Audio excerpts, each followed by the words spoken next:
यो रात किन पर्छ दिन किन पर्छ भन्ने गीत देख्दा मलाई झनक्कै रिस उठेर आउँछ क्या साथीहरू।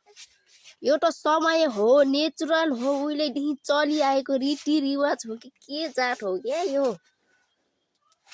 भगवानले बनाएको हो चिट, म चिट्टा बुझ्छु। तर त्यो छ नि दाजु, त्यो छ त्यो गीत किन क्वेसन नै उत्तर प्रश्न नै गर्नु पर्यो के त्यो। रात किन हुन्छ दिन किन हुन्छ भन्ने।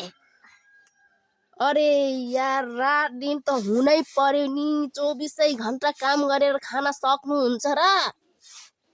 दिउँसोमा काम गर्ने रातमा सुत्ने भनेर बनाएको क्या।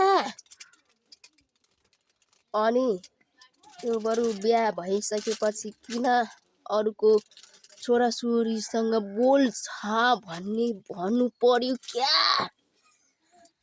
त्यो रात किन आउँछ दिन किन आउँछ किन भन्नु पर्यो हौ।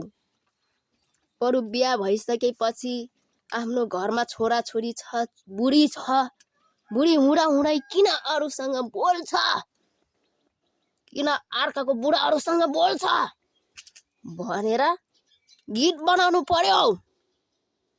रात किन आउँछ दिन किन आउँछ भनेर गीत गाउने दाजु